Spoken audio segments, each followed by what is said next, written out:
All right, House of Payne fans. So the show is back for season 11, and this will be my first review on this particular season.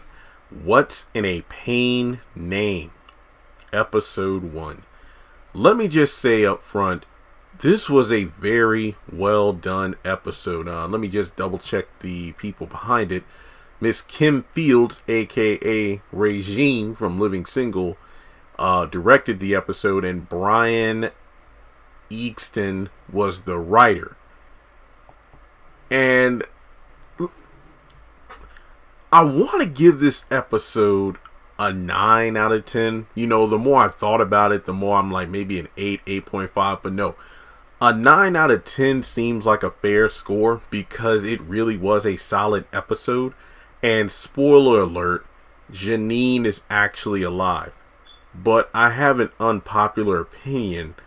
I think she probably would have been better off if she were killed off from the series. Because this episode was good in the sense that it felt like her presence was there, even though she wasn't. And I'm sorry, but if this is just another excuse, oh, Janine won't be on screen for most of, if not the entire season, but at least we know she's alive. No. I mean, this episode technically didn't need her in person, but the moment towards the end where CJ gives Lisa a letter from Janine and Lisa reads it out loud, I don't know whose decision was it, but they decided to tug at the heartstrings with emotional background music and everything. I'm like, whoa, where this coming from? Usually it's a laugh track, but no, they just went above and beyond to make you feel something. And that particular scene could have been Janine's voiceover. Or, you know, could have had a video call or something where she's on the phone or a computer or whatever, and we see her seeing the baby. There are so many things that could have went down. But let me just say, it's not at the fault of the episode. They only had like 20 minutes to work with. But there was just so much crammed into this episode that I think that going back to season 9, remember when the ratings began to just fall because of that god-awful Curtis and Elegant High thing, where they just stretched it out for like 3 or 4 episodes? They should have done that with this storyline, because there was just way too much emotion and whatnot to just cram into 20 minutes. Again, it was a great episode, but I feel like it needed to be stretched. This is one of the few times I'm telling the show, look, you just need to slow down the pacing for once and kind of stretch it out. Because let me break down the episode and get into my thoughts. Already I can tell this is going to be a bit of a lengthy review because my notes, I almost got 2 pages of notes here. So, before we get started, if you enjoyed the episode, if you have thoughts you want to share, feel free to do so in the comment section below. Of course, you know, by the time you finish the video, that way, if I didn't say anything specifically you wanted me to address, you could do so. But hit the thumbs up button to show you like the video. Hit subscribe because we're almost at 200,000, 5,000. Wait, I don't even know how to say the dang number. 205,000 subscribers. There we go. You know, follow me on social media. Links are in the description below, and hit the bell notification icon and select all. That way you don't miss out whenever I post content on the channel. So, ironically enough, I had a college friend. She had her first child over the weekend, and I'm using this as a reference due to the fact that, look, I don't know shit about babies, so I don't know. You know, Lisa in the hospital, and she was discharged with Malik and the baby. I'm guessing what's going down right now is the next day, you know, because the cop came over to CJ's house at night. So I'm guessing that this is maybe 1 or 2 days later. I don't know how quickly a parent or parents and their child can be discharged from the hospital. You know, is it like a day? Is it like instantly? Again, I don't know. If you are someone who has had a child, or, you know, if you are married to have, I don't know. Like, I don't know. But let's just say it isn't a extended amount of time that has passed by between seasons. I guess is the easiest way to put it. But you got Miranda over at CJ and Curtis and Ella's house. So right off the jump, we got Curtis, and this was one of just this episode. I'm like, you know what? Like I said in season 10, I'm not mad that Curtis is missing in action because Floyd did a good job. I guess you could say filling in the role. But this was one of those Curtis Prime episodes where it's like Curtis still got it, and when written correctly, he still has that heart of gold that he did in the original series at times. Yeah, it's rare that he shows it, but when he shows it, it's a Curtis Payne moment. That doesn't come until later when he's talking with CJ, but again, that's only like 1 or 2 scenes from now. So, turns out Miranda has a friend who works in the ER, and she's going to, use her as a way to get any information on the status of Lisa and the baby to make sure everything's okay. And this is conflicting because at the same time, there's still no word on Janine and her plane. They don't know if it crashed or what. And to be honest, this is one of the things I'm kind of like, I wish they would have told us something, because when that cop came at the end of the episode, we don't know anything. We basically know exactly what the characters know, and that's absolutely nothing until Calvin comes in later on, but we'll get to that eventually. There's kind of a little comedic thing going on here where Miranda's friend has like an SD account, ETSY. I bought something off of that website for the first time this month, and I hope it gets here soon because I'm like, I never used it before, so I hope I actually get what I ordered. But basically, there's kind of a running gag there when Miranda's on the phone and she gets the news, and she's like, oh no, my friend, her account got hacked, she can't sell. Oh yeah, well, Malik, Lisa, and the baby just got discharged an hour ago. So that was kind of like the comedic aspect.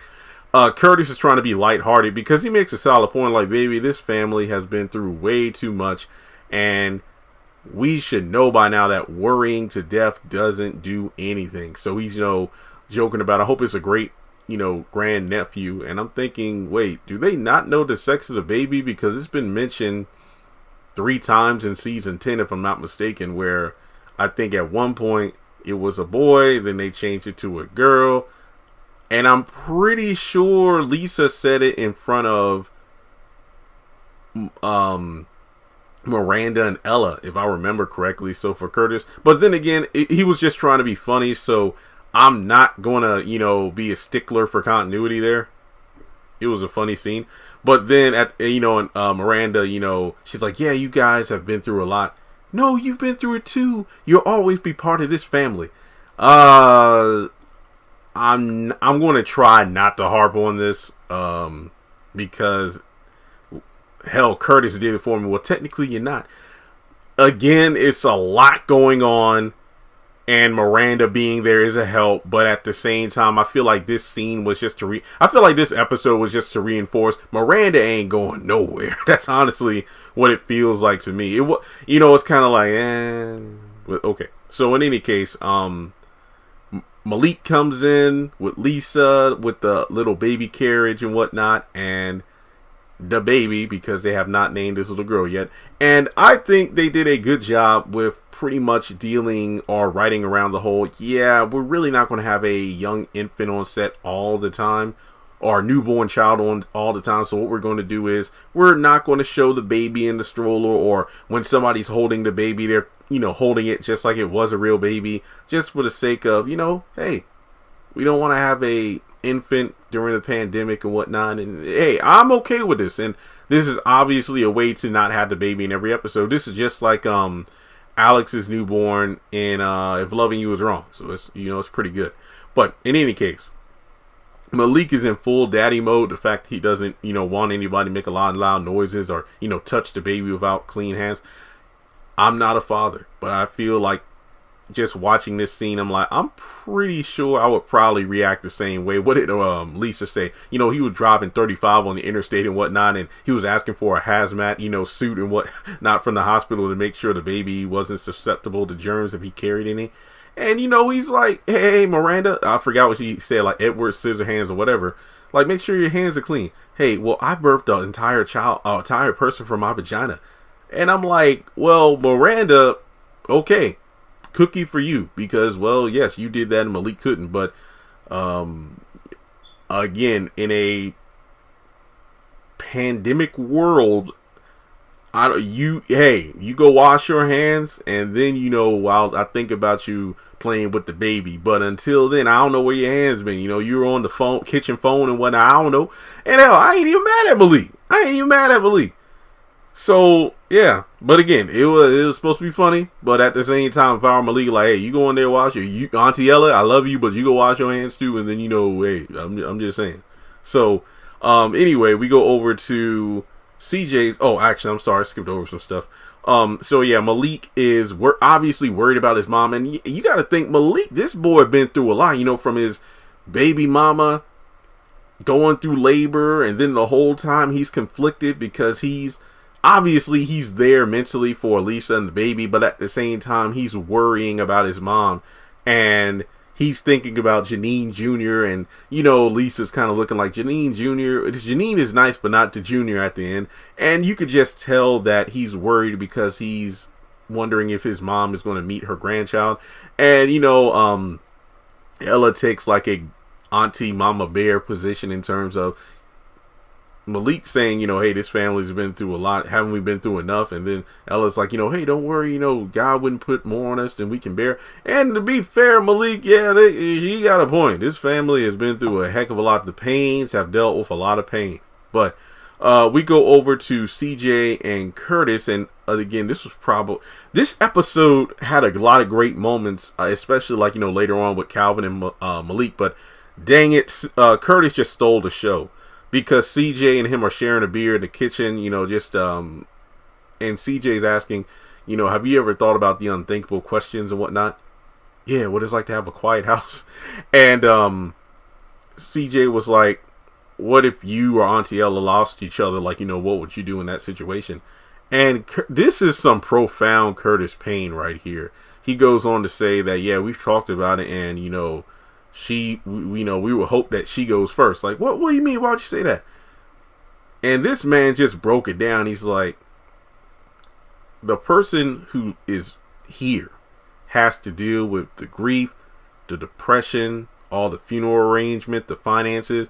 It's just way too much to bear. But the person who goes first gets to go on to glory and whatnot. So, like he said, till death do us part. So, and I'm just saying, this is the Curtis Payne I miss. Just OG Curtis Payne right here. And in the midst of it, Calvin pops in and we get some name drops. So of course he mentions Floyd, but Pookie is mentioned. Due to the fact that there are some connects about what happened to the flight. And if I'm not mistaken, this is actually reference, I guess you could say, to the barbershop, in regards to like, what was it? Pookie was dating. So look, I ain't gonna lie, I kind of lost track, but hey, the street got connections. And I think like Floyd said I think Calvin said Floyd cut so-and-so's head and Pookie dated this person. Look, again, I forgot, but basically his connections have revealed that the plane is in Charlotte, North Carolina after a crash. And then they're like, and I love the fact that, CJ and Curtis, they're trying to get all the facts. It's like, wait, are you sure they said crash? It's like, well, yeah, on the news and whatnot, they'll choose the words carefully by saying like, incident. And then CJ's like, hey, well, you talk about your contacts and, all the news outlets are saying this. Look, I get it, but the media only covers so much, and the streets are where the real connection and real news are. And then next thing you know, he flips on the TV, boom, Charlotte, North Carolina. And I like this. This was just a little tidbit of information about, the importance of reliable sources, but at the same time, yeah. And look, I don't feel like this was a fake news or anything jab at the media, but it is true that when it comes to certain topics, they withhold information. I guess you could say that in some ways, street connections are even better street connections are like the TMZ of news, if you will. Like, they're always the first ones to get the news before everybody else does. All right. So CJ is like, I gotta get this Charlotte right now. And then I think it was Calvin or Curtis like, wait, you sure you want to rush up there first before you get any more news? It's like, hey, till death do us part. And then Curtis is like, yeah, that's my boy. And I'm like, that again, great continuity in regards to the conversation they just had about, spouses being there for each other. So we go to Ella, who is giving Lisa like her first meal after having a child, like oxtails and whatnot. And this was just a lighthearted moment where, you know, Ella reveals how Malik got his name, where it was originally supposed to be Malachi, but Curtis couldn't spell it. And Calvin got his name after Calvin Klein, because I believe Ella was saying that the first time she and Curtis met, he remembers her wearing some Calvin Kleins. And well, you know, hey. But Malik was thinking of naming the baby Jasmine, but, you know, he was concerned if it was a bit too pompous or whatnot. And, you know, Lisa was here for it, but at the same time, it's a lot going on in Malik's emotional, you know, I guess you could say, there's a lot going on inside of Malik's head and heart, because it's always the conflict of thinking about his mother, but then also the baby and the, you know, the woman who birthed said baby right in front of him. So it's like he's there, but not all there. And, you know, the conversation goes on about, you know, how you never know when life or anything drastic could happen to change everything in the blink of an eye. So you got to make the most of it. And Malik out of nowhere just says, hey, we need to get married as soon as possible. Miranda and Ella are like, wait, what? And, you know, Ella tries to slow him down, and Miranda's there as well.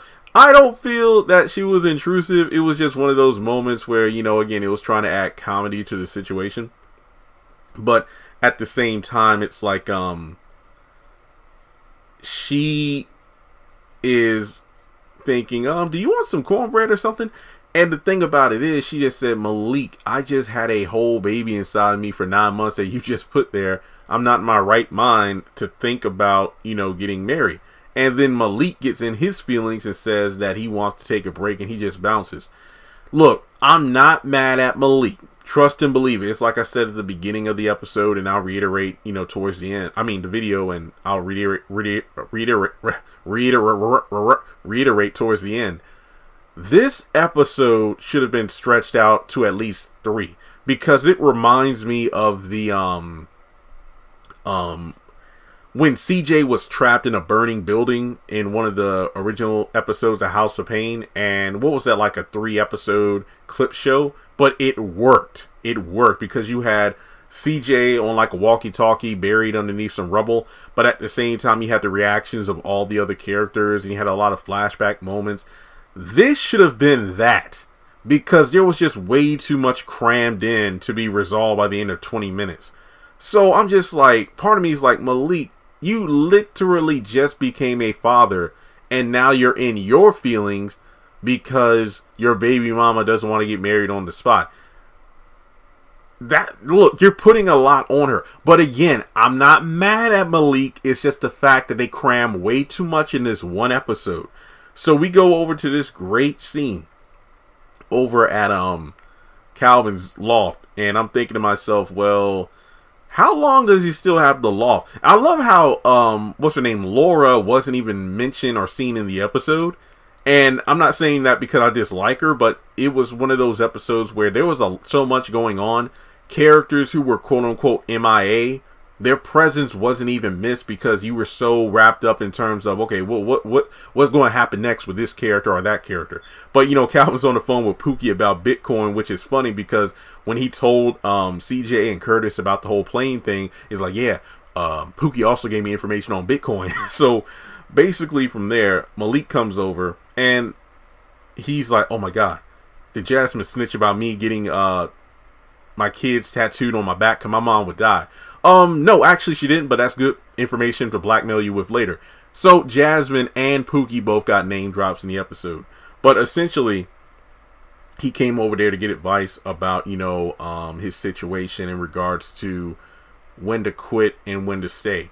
And like I said, this really would have been better if it was spread out over multiple episodes, because let's say the first episode ended with Malik saying he wanted to go on a break, and then the second episode could have been like Malik going over to Calvin's and they had a great advice, because, you know, that could have been great flashbacks to his time with Miranda. So he basically talks about how you need to keep working in order to keep a relationship afloat. The reason it didn't work out between me and Miranda, like there were times I wanted to hire a woman. Like I'll never put my hands on a woman, but there were times where I thought about hiring somebody to do the job for me. And then they both had funny ways of defining what that meant. Like, there's a word, there's a word or a phrase to describe, something along those lines. And Calvin goes, marriage, conspiracy to commit. Oh, never mind. So basically, he talks about how, I wasn't, fully there, and I just didn't want to work or, put in the work anymore to make things work. And to be completely honest, Calvin at least was trying in the final episode, but then Miranda walked out on him. But again, there's only 20 minutes to work with, so I really can't fault the episode too much for it. So it was just a condensed version of saying, hey, I was partly responsible for the marriage not working because I didn't want to put in the work to make it work. So from there, he makes a solid point, and this isn't to crap on the previous generations, but he talks about how, back in the day, like my parents, they weren't together 24/7. Like, there weren't phones or social media where you could be joining, you can know your partner's every single move. But nowadays, their marriage isn't the goal. People want to get life partners. And hell, to be honest, Malik, I don't know what kind of advice I could give you because what worked for my parents, and Malik made a great point. It's like, wait, your marriage didn't work, but didn't you have a great, example with Auntie Ella and Uncle Curtis? Yeah, they're in love and whatnot, but again, our generations don't really look towards marriage as a goal. And on top of that, there's a lot of differences going back to what I said about, not having phones or whatever. And even though my mom isn't a fan of that kind of style of life with life partners as opposed to marriage, things are just different nowadays. And the advice that they gave me wouldn't be relevant all the time. Just like what advice I can give you probably wouldn't work for your, generation, even though, we're only so far apart in years. And that is so true. Ever since, the introduction of dating apps and whatnot, it's more about the hook. We live in the hookup culture rather than the marriage culture. That's not to say love isn't out there. That isn't to say there aren't those who, dream of getting married. But what's the point of a lifetime commitment when all you need to do is swipe, right or look? I've never been on one of those apps, so I don't really know what swipe or what do you need to swipe. When you're only a swipe away from getting some. And from there, Malik took what he said to heart, and it was some good stuff. And like I said, this really would have worked better if it was more than 20 minutes long, because it's like Malik went from hot to cold. Malik went on, ironically enough, despite the fact that he wasn't the one that was pregnant, Malik was having more mood swings than the woman who just gave birth. But again, he's going through a lot right now between the baby and worrying about his mom. Alright, so just a couple more scenes here. So, CJ comes back to the house. Turns out Janine is fine. Lisa's, on the couch under a blanket, cuddling the baby and whatnot. And turns out, and this is the part that got me. So, Janine is fine. And she caught a flight from, Charlotte back to New York because tomorrow she has the chance to pitch a life-changing opportunity. And she's like, hey, I want pictures, I want videos of the baby, and I want Lisa, I want you to call, Janine wants you to call her the moment she, lands and whatnot. And Lisa asked the question we're all asking, is like, why did she, how was she able to just go right back to work after everything that happened? And CJ, makes a good point about, his wife being one of the strongest people he knows and whatnot. Yet again, a perfect opportunity to tell Lisa she was a crackhead. She put the family through a lot, and this is what's missing. And, this could have been the final episode of, let's say, a 3-parter where, CJ tells Lisa about all the things Janine did, back in the day and how we're not this picture perfect family. Because the scene, transitions when, Lisa apologizes for how she flipped out on CJ in the finale, about not wanting to try her food, because she wanted to impress Janine when she got home. But because she didn't know CJ was dealing with all this Janine playing stuff behind the scenes, and he accepts it because my hormones are raging like rah, rah, rah. It was a cute scene and I really liked it. But he also mentions the fact that Janine was like, yeah, Lisa, you and Malik just pull it together to make things work, to be a good example, good parents for your child. And I obviously this is prior to him knowing about Malik wanting to take a break and whatnot. So, this was just a thing that Lisa needed to hear. But yeah, okay. So she, CJ hands Lisa the letter, and it was really good. Lisa's the one reading it, but the music kicked in like, I know y'all ain't playing no damn emotional music right now. And basically, it's about her wishing she was there to meet her grandchild. And, she's sorry about missing the birth of her grandchild. And she hopes Lisa is the kind of mother that she wasn't. Again, it would have helped if Lisa knew about all of Janine's shortcomings. And she gives the name Melissa in the letter. So later on, in the kitchen, Lisa is praying over her food for God about everything in regards to the family, from having the baby to plane crashes and whatnot.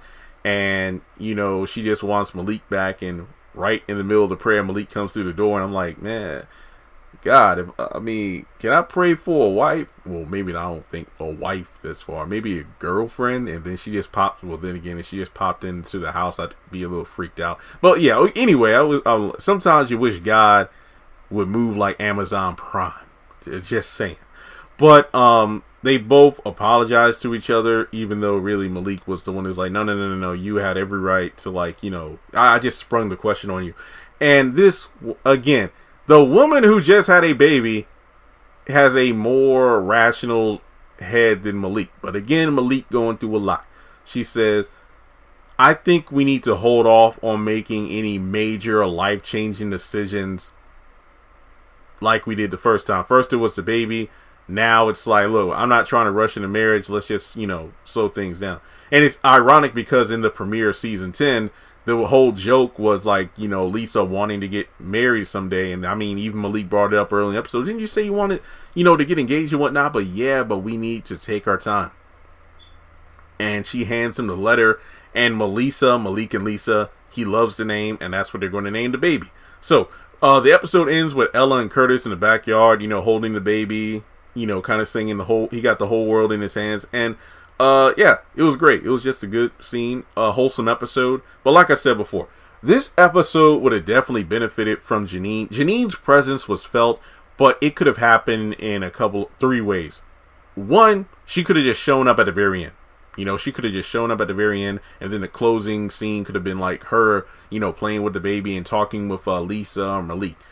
Second, like I said before, when it came to the letter, instead of Lisa reading it, it should have been Janine's voiceover. It is not that hard to get a voiceover. Somebody just call in, when they're in the quiet space or in the closet or whatever, or a bathroom, so they can just talk and you can use that audio. Then the third, a video chat. Damn, it's not that hard. That would have been great. And then number 4, maybe I'll do a separate video on this, but Janine should have died. If she's not coming back anytime soon, this episode, it would have proved one of those things where even when a character is killed off, their presence is so strongly felt that it moves the other characters and motivates them to do, different things in life. I'm not saying there wouldn't be a time to mourn. I'm not saying things would be tough on CJ or, Malik, but I think that just somebody of Janine's presence being killed off, but yet her presence is still felt, would have been great. Not to mention that letter, that could have been something that was, either recovered from the wreckage or, maybe Janine mailed it off before she got on the flight, because maybe she didn't know the flight. She was going to schedule the flight, because of business and whatnot. So she mailed that letter ahead of time. So let's say maybe the day after the crash and it was confirmed that she was dead, the letter came in the mail, and after a lot of grief and back and forth between Lisa and Malik, the letter came and Lisa and Malik read it, and that's what kind of got them to name their baby and reconcile and whatnot. I'm sorry, but no, this didn't work for me. Again, I'm still giving the episode a 9 out of 10. It was a great episode for what it was, but to just drum up emotion, that just shows you how incredible a presence Janine is on the show, even when she's not there. I posted this on Instagram a couple days ago, but the video I did 2 months ago about Is Janine Dead? That video is the 4th most viewed video on this channel. Yes, at like 270,000 plus views. That one video just skyrocketed to number 4. And people wonder why. Well, you don't review assisted living. Yeah, because of the views. What about House of Payne? Yeah, I'm not giving House of Payne up. So, yeah, Janine, I feel, should have either been killed off or shown up at the end of the episode. Like I said, this really should have been like 3 episodes, but like I'll do a separate video because this damn video is long enough. So thanks so much for tuning in. What did you think of the episode? Like I said, I really enjoyed it, and it set the bar high for the rest of the season. I know next week seems to be more comical, but I think we're going to see different sides of Lisa, and I'm here for it. So thanks so much for tuning in. Hit the thumbs up button to show you like the video. Follow me on social media. Links are in the description below. Hit subscribe, and I mentioned all this stuff at the beginning of the video, but it never hurts to say it twice. Hit the bell icon and select all. That way you don't miss out whenever I post content on the channel.